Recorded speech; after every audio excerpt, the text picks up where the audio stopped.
Amal apa catatan keburukan. Ya, kemudian kita membuat target kebaikan apa nih yang ditargetkan kebaikan buat anak kita, buat istri kita, buat tetangga kita. Kita ada target, ada keinginan. Yang kedua adalah tafakur.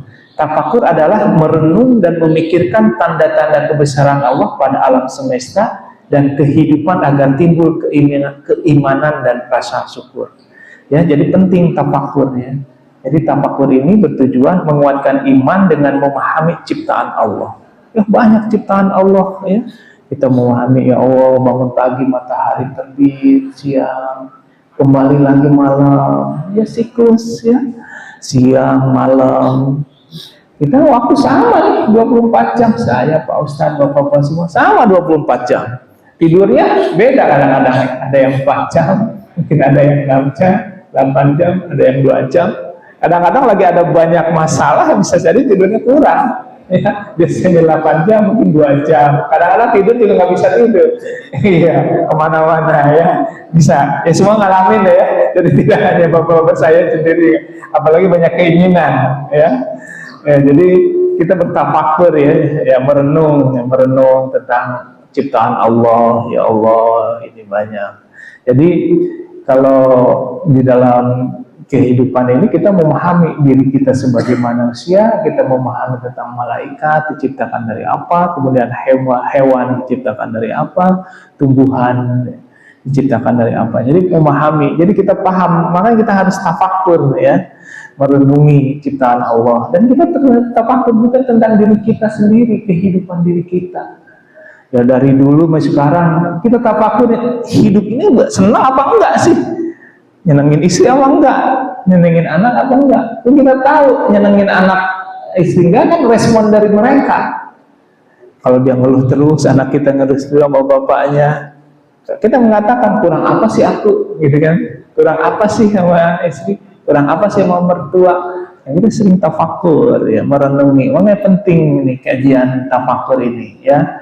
Jadi yang tidak boleh bertafakur itu 3 menurut guru saya ya, Kiai Muhammad Baki, bahwa yang pertama kita jangan bertafakur tentang kehidupan fakir miskin kita. Kenapa? Dampaknya nanti kita akan tamak. Ya Allah ini miskin terus makin. Nanti kita tamak, serakah. Nah ini karena bertafakur tentang keadaan miskin. Yang kedua adalah tentang kesal kita, dendam kita. Nah kita misalkan tafakur, ya dikeselin juga masih kesel, dendam.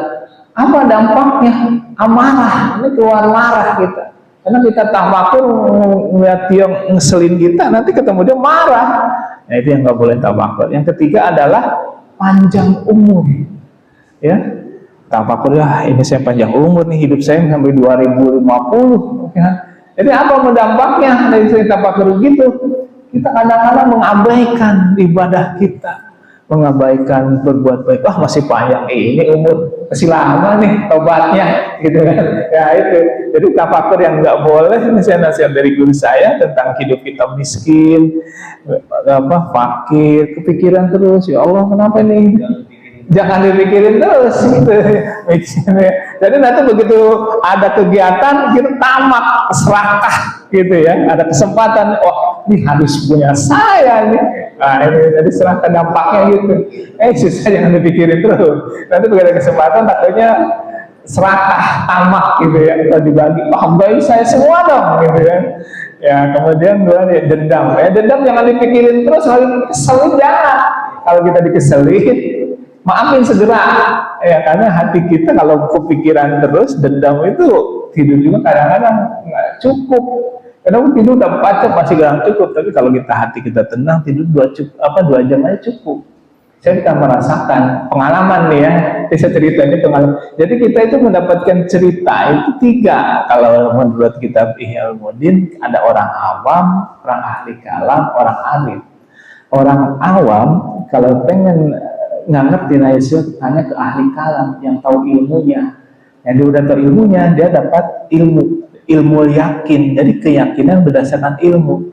Nah udah punya ilmu ya, dia nanti melihat kebenaran menjadi ainul yakin. Nah, sudah dapat ilmu melihat kebenaran, dia melakukan sendiri, merasakan sendiri menjadi hakul yakin. Nah, ini di sini Bapak-bapak semua ustaz juga udah ke tahapan hakul yakin.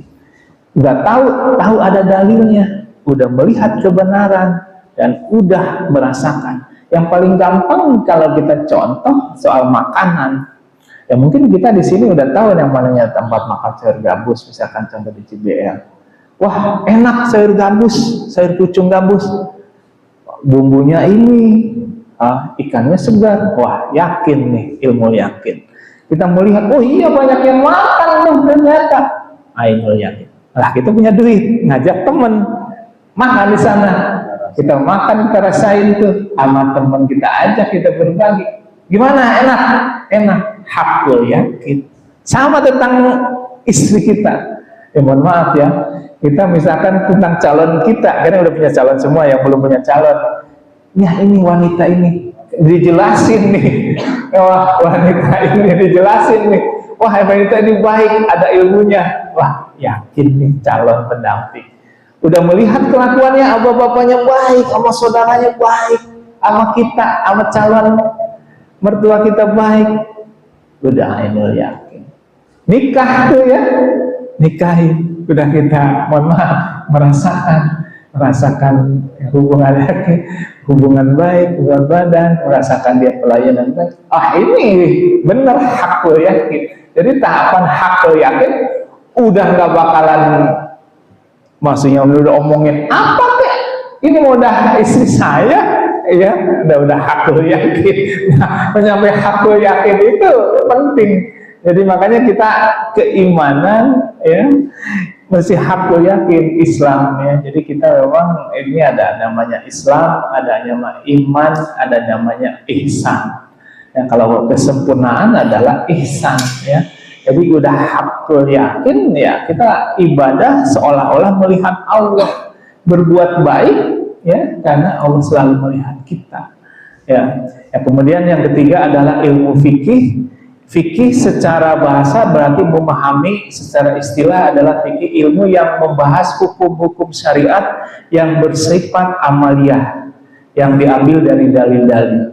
Jadi ruang lingkup ibadah, sholat, puasa, ya ibadah kita sah tidaknya ya itu dari belajar fikih. Jadi ilmu fikih jangan sampai diabaikan. Sahnya sholat, sahnya puasa, sahnya nikah, sahnya berbuat baik, berzakat, puasa dan lain sebagainya ya. Jadi ada dalilnya. Jadi memang fikih ini fungsinya menjadi panduan beramal benar atau tidak sesuai dengan syariat. Ya, menghindari kesalahan dalam ibadah dan muamalah.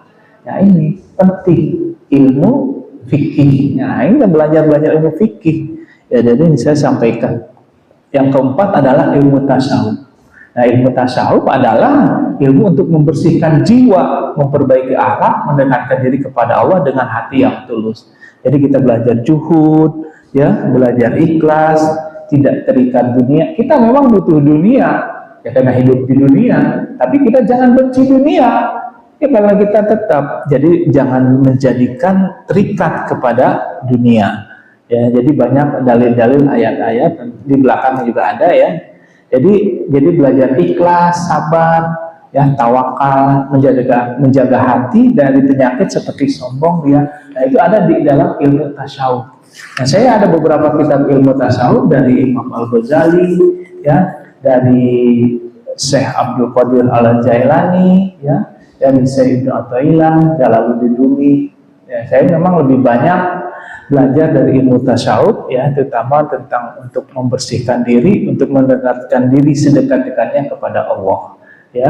Jadi kita penting bahwa untuk selalu mensucikan diri. Jadi di dalam Islam itu tidak ada orang suci, yang ada adalah orang yang mensucikan diri ya. Kita habis berhubungan dengan istri, habis buang air kecil besar, kita bersuci, wudhu, mensucikan ya.